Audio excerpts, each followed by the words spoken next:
Alhamdulillah, Alhamdulillahilladzi asra bi'abdihi lailan minal masjidil haram ilal masjidil aqsa.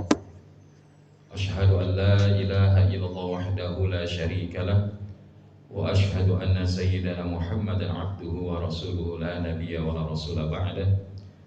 Allahumma fassalli wa sallim ala hadha nabiyyil karim sayyidina wa maulana Muhammad sallallahu alaihi wasallam wa ala alihi wa ashabihi wa man tabi'ahum bi ihsanin ila yaumiddin. Amma ba'd, subhanaka la ilma lana illa ma 'allamtana innaka antal alimul hakim. Rabbi shrah li sadri wa yassir li amri wahlul 'uqdatam min lisani yafqahu qawli. Wala haula wala quwwata illa billahil aliyyil azim. Fadilatul qaramun, Bapak Ibu jamaah salat zuhur Masjid Al-Muqarrabin yang insyaallah dirahmati dan diberkahi Allah Subhanahu wa taala. Izin menyapa di siang hari ini, bagaimana kabarnya Bapak Ibu semua? Alhamdulillah. Semoga lafaz hamdalah yang sama-sama kita ucapkan semakin menebalkan rasa syukur kita kepada Allah Subhanahu wa taala. Karena jangan menunggu kita bahagia baru bersyukur, namun insya Allah dengan bersyukur kita akan bahagia. Karena ketika kita bersyukur, hakikatnya adalah kita berterima kasih, thana'an wa i'tirafan. Kita banyak memuji-muji Allah dan mengakui betapa banyak nikmatnya Allah yang Allah hadirkan kepada kehidupan kita. Sehingga kalau kita ingin menghitung banyaknya nikmat Allah, apakah kita sanggup untuk menghitungnya Bapak Ibu? Tidak. Kenapa? Karena Allah sendiri yang telah menegaskan, wa in ta'uddu ni'matallahi la tuhsuha. Dan jikalau kalian ingin menghitung banyaknya nikmat Allah, maka niscaya kalian tidak akan sanggup untuk menghitung-hitungnya. Bahkan disebutkan di dalam surah Ibrahim, lanjutan daripada di dalam ayat tersebut, innal insana lazalumun kafar. Sesungguhnya manusia itu banyak yang berlaku zalim, lagi kufur atas nikmat yang telah Allah berikan kepada kita. Maka di antara salah satu nikmat yang Allah hadirkan kepada kita di siang hari ini, Allah izinkan kita berada di antara min ashhuril hurum, di antara bulan-bulan haram. Karena Nabi SAW menyebutkan di dalam satu tahun kalender Hijriyah, maka sesungguhnya minha arba'atun hurum, di dalamnya ada 4 bulan-bulan haram. Thalathatun mutawaliyat, 3 yang bersambung dan 1 yang terpisah. Yang bersambung itu adalah bulan Zulqa'dah, Zulhijjah dan Muharram. Sementara yang terpisah itu adalah bulan Rajab, karena dia terletak bainal Jumada wa Sya'ban, terletak di antara Jumadil Akhir dan bulan Sya'ban. Maka hari ini alhamdulillah kita berada di bulan haram yang terpisah tadi. Bahkan para ulama ketika menafsirkan tentang daripada kata Rajab dalam bulan Rajab, ini terdiri daripada 3 huruf, huruf Ra, huruf Jim dan huruf Ba. Yang mana huruf Ra-nya adalah rahmatullahi ta'ala, rahmatnya Allah Subhanahu wa ta'ala. Jurmul abdi, Jimnya adalah dosa seorang hamba. Ba-nya adalah birrullahi ta'ala, kebaikan dari Allah Subhanahu wa ta'ala. Sehingga kalau kemudian bahasanya digabungkan, maka bulan Rajab ini adalah bulan di mana kebaikan Allah Subhanahu wa ta'ala dan rahmatnya Allah mengapit daripada dosa-dosa seorang hamba. Maka sudah sepatutnya kita menjadi di antara hamba-hamba Allah yang mengoptimalkan daripada keberadaan kita di bulan haram. Sebagaimana ungkapan Abdullah ibnu Abbas, amalan kebaikan yang dilakukan di bulan-bulan haram, maka dia akan mendapatkan pahala lebih banyak sebagaimana dilakukan amalan tersebut di bulan-bulan lain selain daripada bulan Ramadan. Maka begitu pun juga di dalam perbuatan dosa ataupun maksiat. Dosa dan maksiat yang dikerjakan di bulan-bulan haram akan dapatkan dosa yang lebih besar dibandingkan itu dilakukan di bulan-bulan lain kecuali bulan Ramadan. Maka harusnya Rajab ini menjadi momentum ataupun bulan di mana kita mengakselerasi ketaatan kita kepada Allah Subhanahu wa taala. Bahkan para generasi sebelum kita menjadikan momentum Rajab ini adalah isti'dadus syuhur, menjadi bulan persiapan di dalam rangka menyambut datangnya bulan suci Ramadan. Maka di antara doa yang dilazimkan ketika kita sudah berada di bulan Rajab ini adalah Allahumma barik lana fima razaqtana. Itu doa makan siang ya. Ya, tapi kalau yang doa Rajabnya Allahumma barik lana fi Rajab wa Sya'ban wa ballighna Ramadan. Ya Allah, berkahilah kami di bulan Rajab, di bulan Sya'ban, dan sampaikan kami ke dalam bulan suci Ramadan.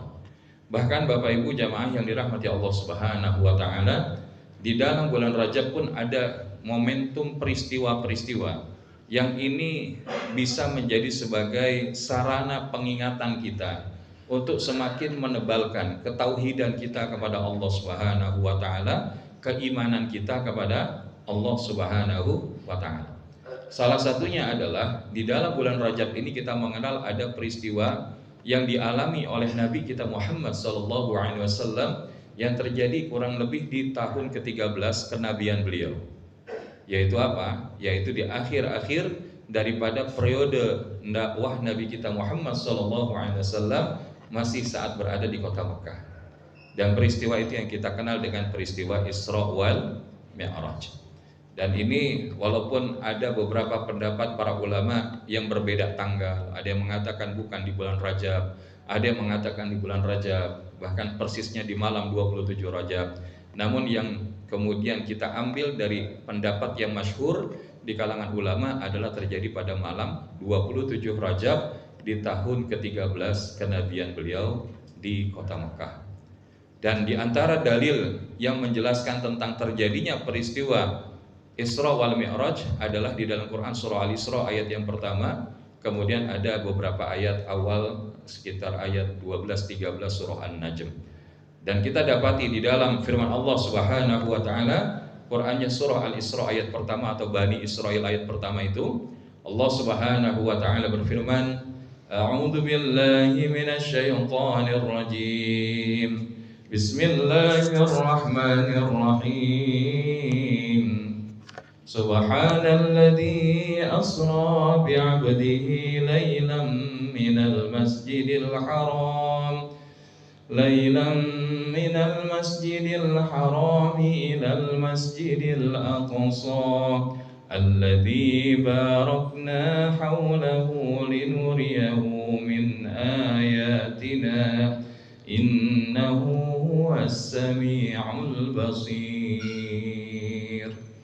Subhanalladzi, maha suci Allah, asra yang telah memperjalankan bi'abdihi daripada hambanya, lailan di waktu malam, minal masjidil haram dari masjidil haram ilal masjidil aqsa menuju masjidil aqsa. Masjidil haram ada di mana Bapak Ibu? Di kota Makkah ya, yang ada di daerah Jazirah Saudi Arabia. Dan kalau kita bicara tentang Masjidil Aqsa adanya di mana? Di Palestina, atau yang kemudian dikenal sebelumnya itu sebagai bagian dari bumi Syam. Namun ala kulli hal ini menunjukkan apa? Bahwa ada sedikitnya 3 hikmah keimanan yang bisa kita ambil daripada peristiwa Isra wal Mi'raj Nabi kita Muhammad sallallahu alaihi wasallam. Karena bagi kita setiap peringatan itu hakikatnya adalah menjadi jalan kebermanfaatan di dalam menambah keimanan kita kepada Allah.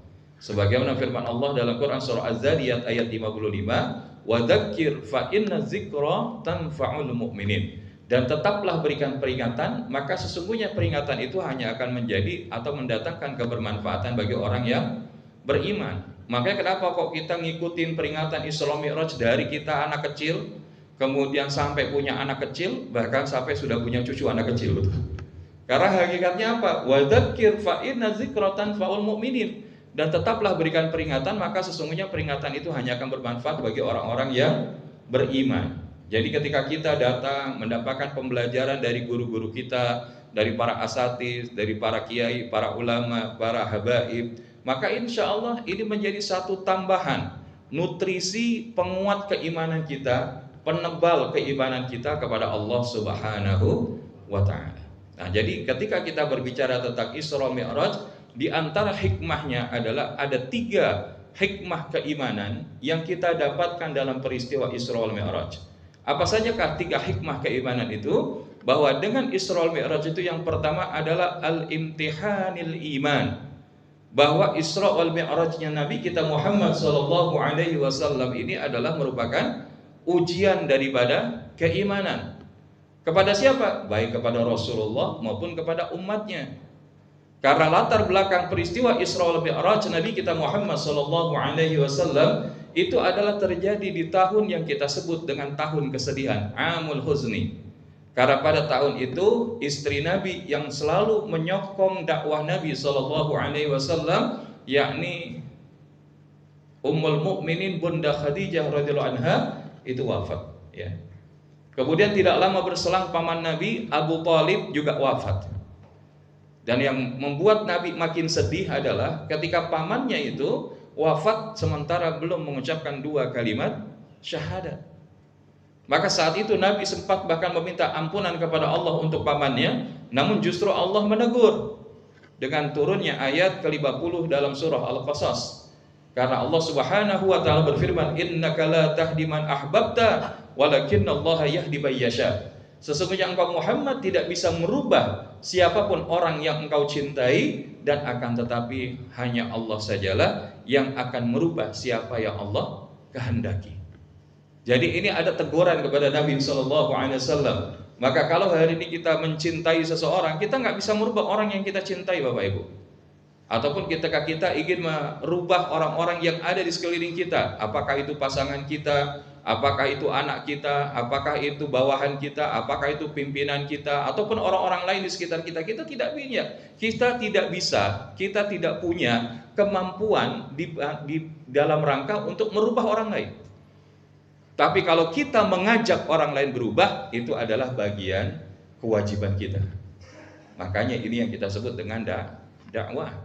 Dakwah itu bukan untuk memastikan hasil, tapi dakwah itu adalah menjalankan proses untuk mengundang hadirnya hasil.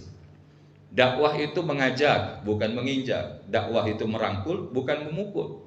Ya, dakwah itu ya bahasanya mengajak dan bukan untuk mengejek, kan begitu. Maka oleh karenanya Bapak Ibu jamaah yang dirahmati Allah Subhanahu wa taala, bahkan ketika Nabi SAW di dalam keadaan yang demikian, maka beliau pun kemudian mendapatkan turbulensi daripada masyarakat kafir Quraisy pada saat itu semakin hebat terhadap Rasulullah dan kaum muslimin. Maka Rasulullah kemudian berdakwah ke kota Taif. Tapi sampai di Taif, apakah dakwah Nabi diterima Bapak Ibu? Tidak. Bahkan Nabi diusir, ya, dikata-katain, kemudian bahkan dilempari batu hingga kemudian Nabi terluka. Dan kejadian ini selanjutnya kita sudah memahami dan sudah pernah mendengarkan bagaimana kemudian Allah datangkan malaikat Jibril dan malaikat penjaga Bukit Taif untuk menawarkan agar apa? Bukit Taif itu dibenamkan kepada mereka yang telah melakukan perbuatan tidak baik kepada Rasulullah. Kalau kita modelnya disakitin orang, dapat backingan kayak begini, kira-kira begitu ditawarin kita ambil apa enggak? Nggak usah ditanya lagi Ustaz, kalau bisa tenggelamkan. Tapi kalau Nabi begitu ditawarkan yang demikian, maka jawab Nabi adalah jangan kalian lakukan yang demikian. Karena jikalau kalian melakukan itu, siapa yang kelak akan mengikuti dakwahku di masa yang akan datang. Ini optimisme Nabi Sallallahu Alaihi Wasallam. Jadi kalau kita bahasakan prophetic optimism, Nabi itu punya optimisme yang luar biasa. Dan ini terbukti. Karena apa? Begitu peristiwa Fathu Mekah, berbondong-bondong masyarakat Taif itu kemudian masuk ke dalam ajaran Islam. Bahkan Nabi mendoakan mereka yang melakukan keburukan kepada Nabi. Allahumma gfir liqaumi fa innahum la ya'lamun. Ya Allah, maafkanlah kaumku karena mereka tidak tahu. Ini Nabi, Bapak Ibu. Namun demikian tidak bisa dipungkiri Nabi ya berada dalam kesedihan yang berlapis-lapis. Dan Allah Subhanahu wa taala enggak pengen yang namanya kekasihnya itu berada di dalam kesedihan yang berkelanjutan. Makanya Nabi SAW kemudian diberangkatkan, diperjalankan oleh Allah Subhanahu wa taala dalam peristiwa Isra wal Mi'raj. Nah, ini jadi yang pertama, imtihanil iman lin Nabi SAW adalah min amul huzni, daripada tahun kesedihan. Itu episodenya. Sementara peristiwa daripada Isra Mi'raj kemudian Nabi SAW dijelaskan oleh Allah Subhanalladzi, ketika Allah mengawali sebuah ayat dengan kalimat tasbih, dan itu bahkan mensucikan daripada memuji atas nama dirinya, maka mesti menurut para mufassir, begitu kemudian Allah menggambarkan, menginformasikan, mengabarkan hal-hal berikutnya, pasti adalah hal yang luar biasa, bukan hal yang biasa, hal yang istimewa, spesial, bukan yang regular atau ordinary, tapi yang extraordinary. Karena apa? Karena pada dalam kondisi surah Al-Isra ayat pertama tadi, Allah setelah memuji dirinya menyebutkan peristiwanya. Apa itu? Alladzi asra, yaitu yang telah memperjalankan bi abdihi. Yang dimaksud hambanya ini siapa Bapak Ibu? Rasulullah Muhammad sallallahu alaihi wasallam. Sebelum dilanjutkan, kalau kita tahu memang bahwa yang diperjalankan oleh Allah itu adalah Rasulullah, kenapa Allah tidak memilih kata binabiyihi atau subhanalladzi asra bi rasulihi, tapi kenapa Allah memilih bi abdihi Bapak Ibu? Padahal kan yang dimaksud abdun di sini siapa? Nabi kita Muhammad sallallahu alaihi wasallam. Maka jawaban diantaranya adalah Allah bukan tidak mau menggunakan pilihan daripada diksi binabihi atau bi rasulihi, karena Allah itu punya hak prerogatif. Tapi Allah ingin mengabarkan kepada kita dalam peristiwa Isra wal Mi'raj, Allah menegaskan otoritas keadaan zat kemuliaannya, dan ini menjadi pembelajaran bagi Rasulullah dan kita sebagai umatnya.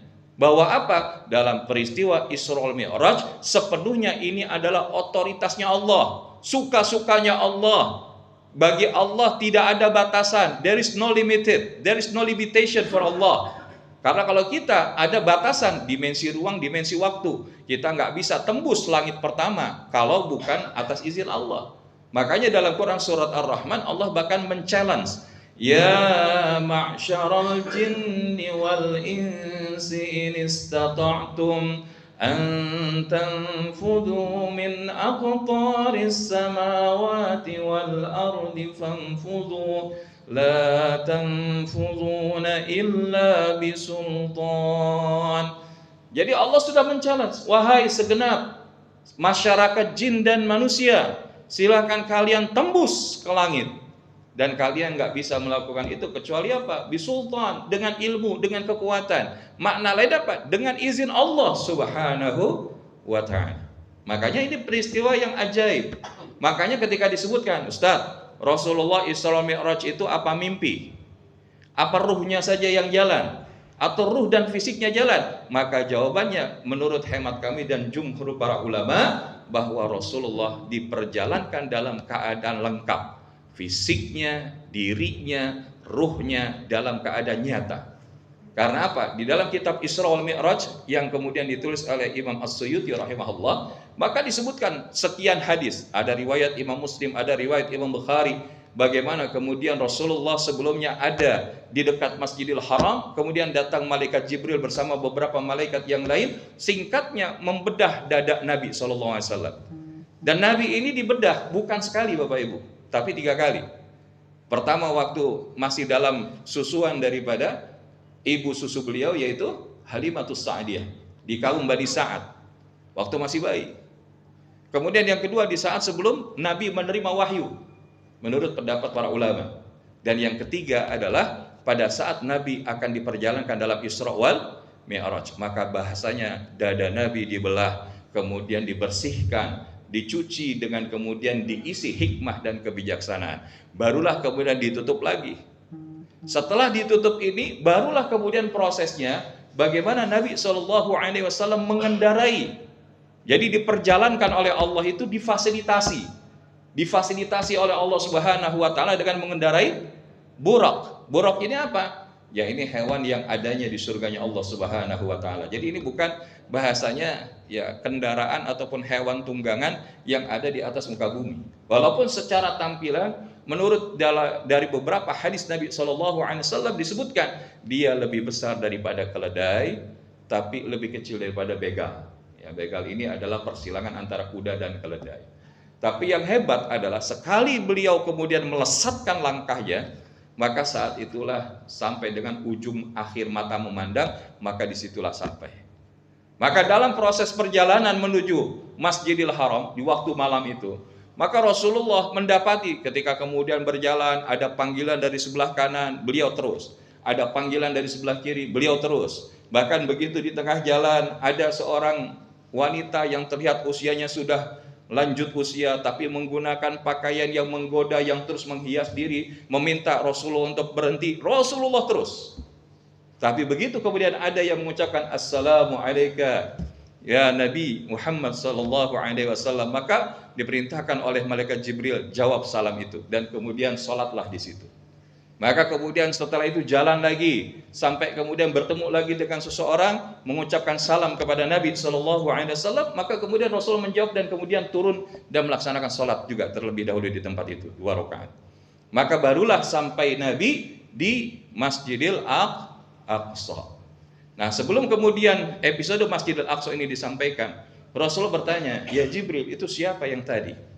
Maka disebutkan, "Ya Muhammad, kalaulah tadi engkau berhenti dari panggilan sebelah kanan, itu datang dari kalangan Yahudi, maka niscaya umatmu akan mengikuti mereka kalau engkau berhenti. Sebelah kiri adalah Nasrani. Kalau engkau berhenti, maka umatmu akan mengikutinya.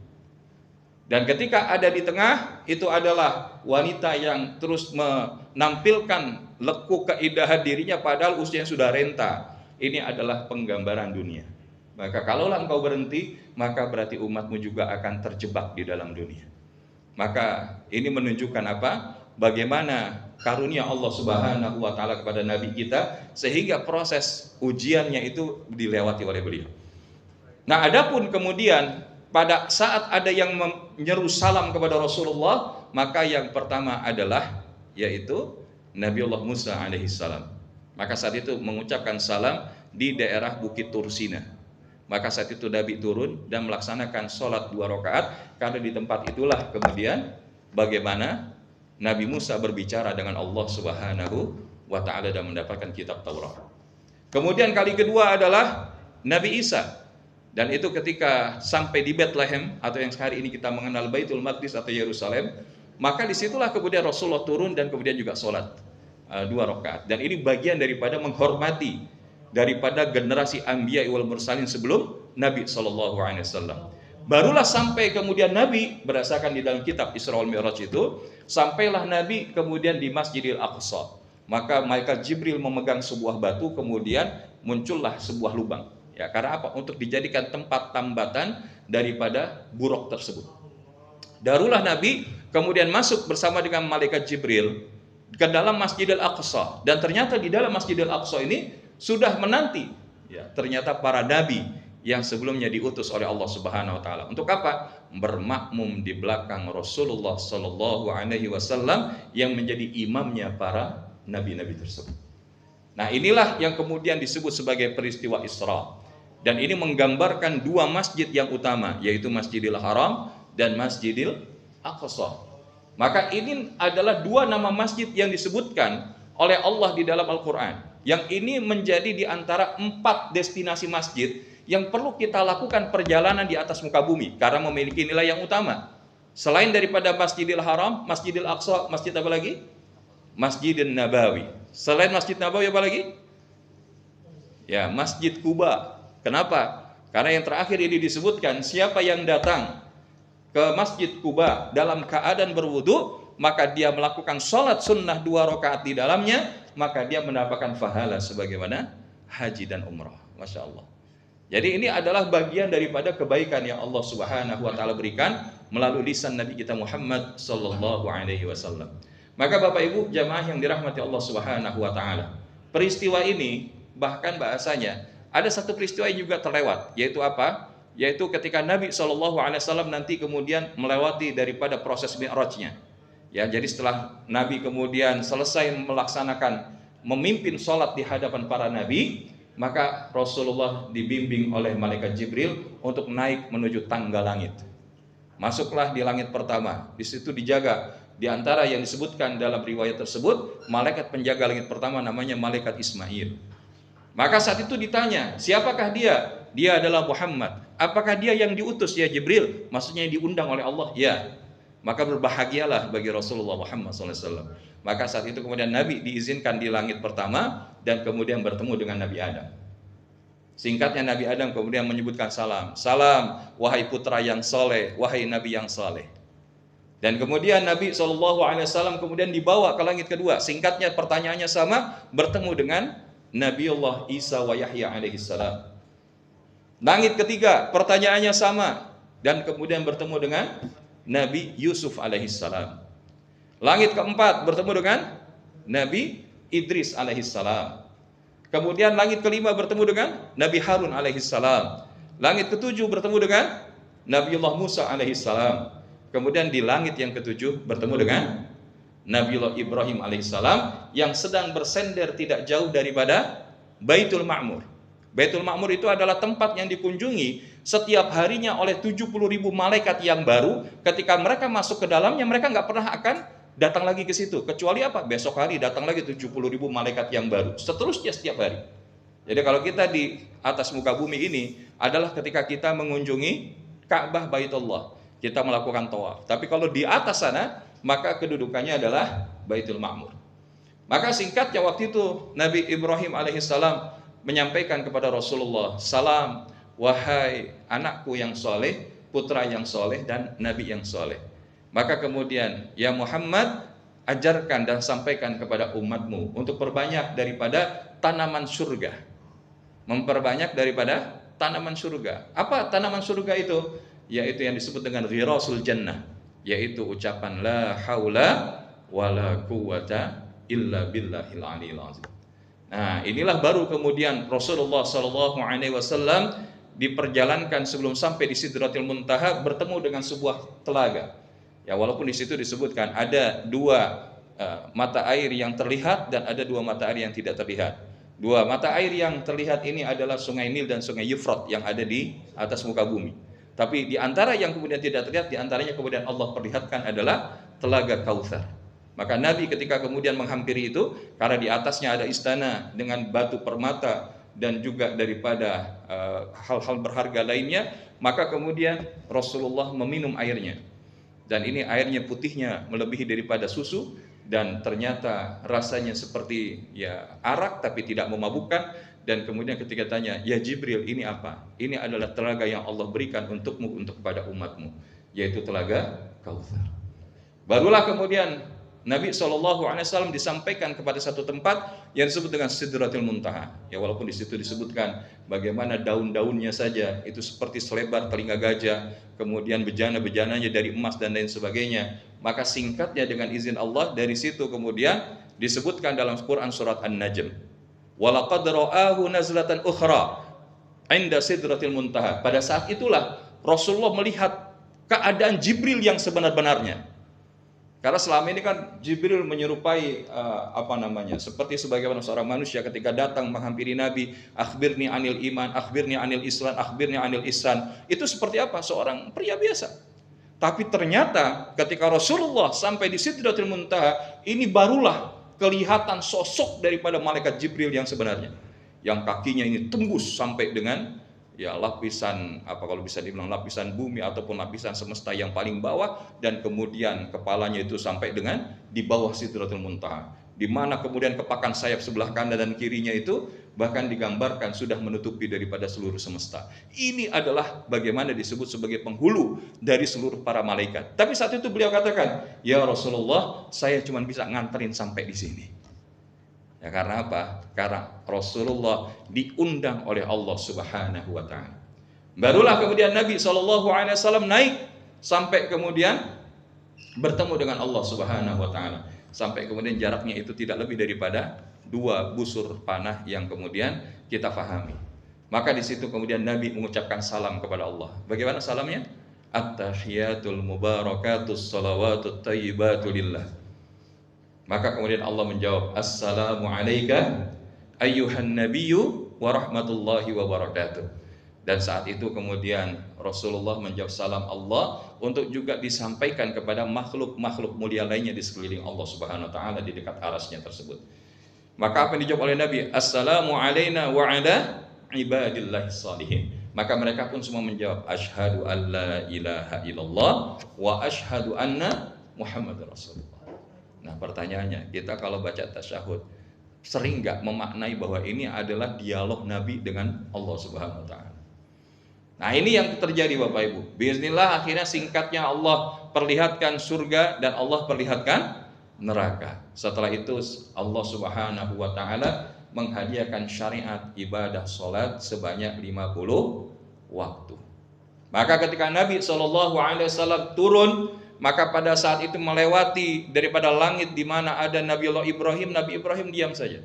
Tapi begitu sampai di langit di mana ada Nabi Musa bilang, "Ya Muhammad, minta kepada Allah kekurangan atau dikurangi dari 50 waktu karena umatmu pasti gak bakal sanggup."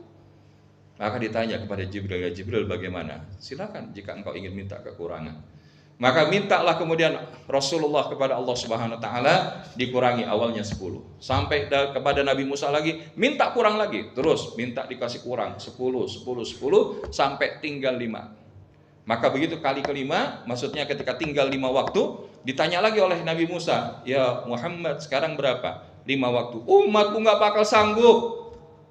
Maka apa kata Rasulullah? "Ya Musa, sungguh aku malu untuk meminta kepada Tuhan, dan aku ridha dengan apa yang telah ditetapkan Allah untukku dan umatku." Maka Allah pun menyambut bahwa apa yang telah diridhai oleh Allah kepada Rasulullah ini 5 waktu, tapi setara dengan 50 waktu yang dikerjakan umat-umat sebelum Nabi Shallallahu Alaihi Wasallam. Maka kemudian Rasulullah turun kembali ke atas muka bumi, dan sebelum sampai kembali di kota Makkah, maka melewati rombongan orang-orang para kafilah dagang yang berangkat dari Mekah menuju Syam, dan mereka sudah dalam perjalanan pulang dari Syam mau ke Mekah. Maka ketika berbarengan Buraq dengan salah satu unta jantan yang ada di atas rombongan itu, maka unta jantan itu kaget, dan kemudian bahasanya ya di atasnya itu ada kantung air berwarna hitam dan putih, dan kemudian unta itu jatuh dan kakinya patah. Nah, kemudian Rasulullah sampailah kemudian di kota Mekah. Dan ketika sampai itu, kemudian Rasulullah mensyiarkan bahwa apa? Bahwa tadi malam Rasulullah dalam perjalanan Isra wal Mi'raj begini dan seterusnya. Pertanyaannya, apakah saat itu orang-orang kafir mempercayainya Bapak Ibu? Tidak. Bahkan sebagian kaum muslimin yang mereka berada dan merasakan dalam tekanan hebat pada saat itu, ini gimana sih Rasulullah, kita lagi susah malah bicara yang kayak gini. Inilah yang disebut dengan imtihanil iman. Makanya disebutkan bahwa Isra Mi'raj ini ujian keimanan. Karena kalau pakai logika, bisa jadi ini nggak bisa diterima, betul. Tapi kalau dengan keimanan, maka nggak ada yang mustahil bagi Allah. Karena apa? Perjalanan kalau dibilang tadi dilakukan semalam antara Masjidil Haram ilal Masjidil Aqsa, itu kalau jalan dari Mekah ke Syam, itu kalau dalam normalnya pada saat itu 1 bulan perjalanan pergi, 1 bulan perjalanan pulang. Jadi kalau misalkan disampaikan itu semalam, itu nggak bisa diterima dengan akal. Dan ini menunjukkan apa? Bahwa ini adalah di luar daripada wilayah material dasar yang dimiliki oleh manusia.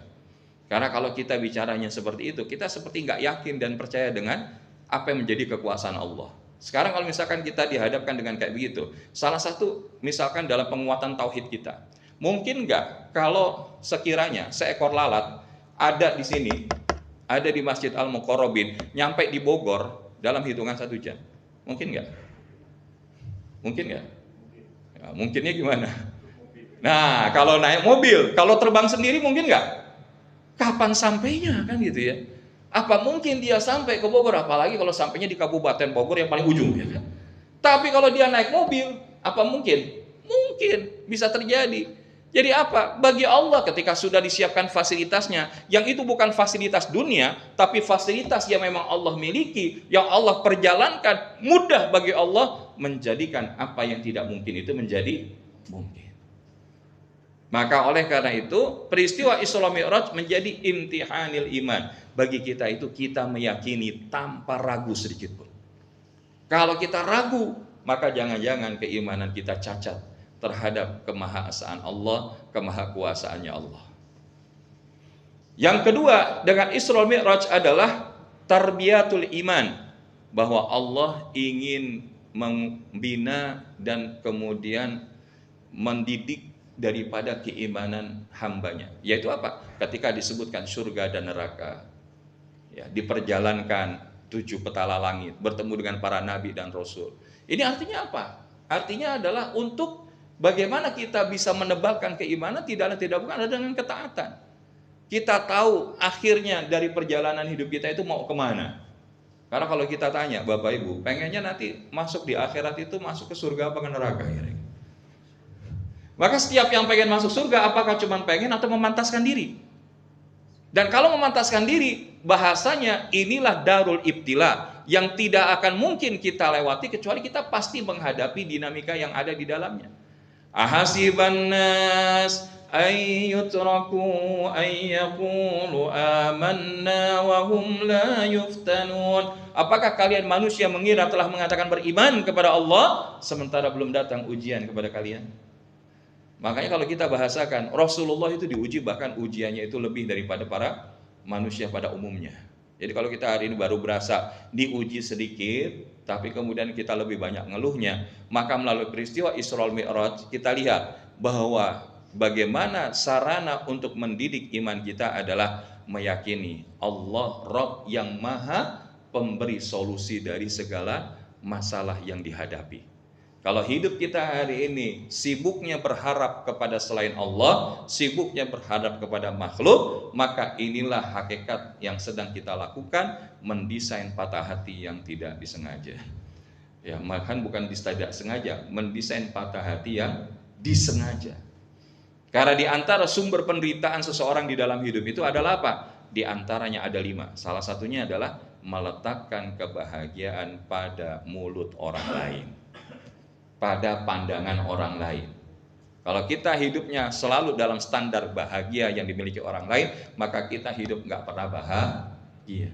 Tapi orang beriman itu kata Nabi, ajaib, ajaban li amril mu'min, inna amrahu kullahu lahu khair, wa laysa dzaka li ahadin illa lil mu'min. Sungguh menakjubkan urusan orang beriman. Semua urusannya baik dan tidak ada yang terjadi pada diri seseorang itu kecuali orang yang beriman. Kenapa? In asobatu sarra'u syakara fakana khairullah, wa in asobatu darra'u sabara fakana khairullah. Kalau dia dikasih kemudahan, fasilitas, karunia, maka dia bersyukur, itu pun menjadi baik bagi dia. Kalau dia dikasih kesusahan, kesulitan, musibah, ujian, dia bersabar, maka itu pun menjadi baik bagi dia. Inilah tarbiyatul iman, bahwa Allah nggak pengen nabinya kemudian mengalami kondisi kesedihan berkelanjutan. Dan obat kesedihan tidak lain dan tidak bukan adalah ketika kita kembali kepada Allah. Maka yang terakhir Bapak Ibu, hikmah Isra Mi'raj itu adalah kuwatul iman. Tapi karena waktu kita terbatas, saya kasih clue-nya tipis-tipis. Karena apa? Karena setelah peristiwa Allah memberikan ujian, Allah menguatkan Nabi SAW dalam peristiwa Isra wal Mi'raj, maka kemudian adalah Allah menghadiahkan syariat salat yang 5 waktu setelah kembali dari Isra wal Mi'raj. Dan inilah yang disebut sebagai penguat iman. Kenapa? Karena as-salatu mi'rajul mu'min.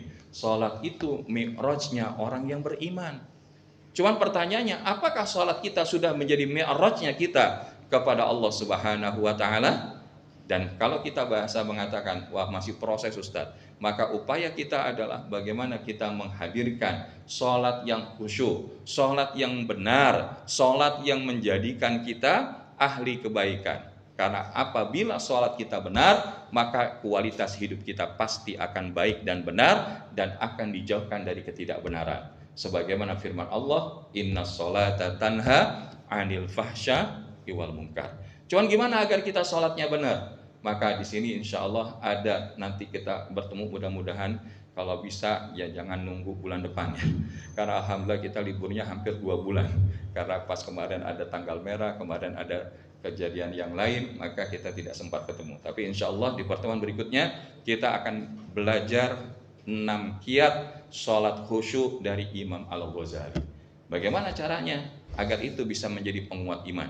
Karena apa? Allah berfirman, wasta'inu bis-sabri was-shalah. Dan mintalah pertolongan dari Allah Subhanahu wa taala dengan sabar dan salat. Wa innaha lakabiratun illa 'alal khashiyin. Itu berat sesungguhnya kecuali bagi orang-orang yang khusyuk.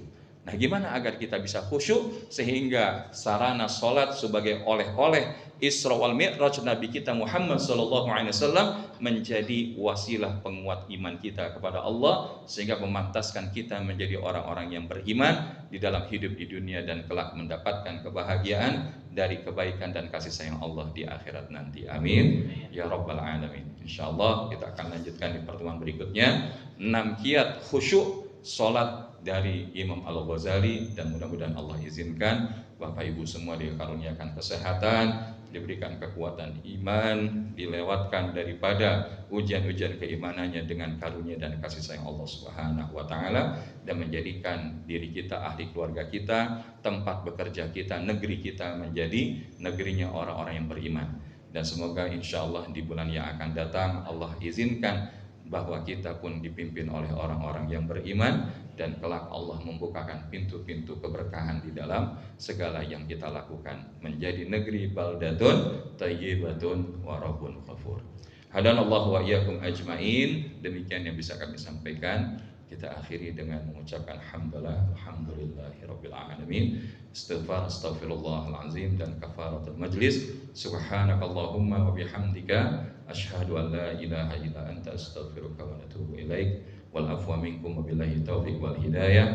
Wassalamualaikum warahmatullahi wabarakatuh.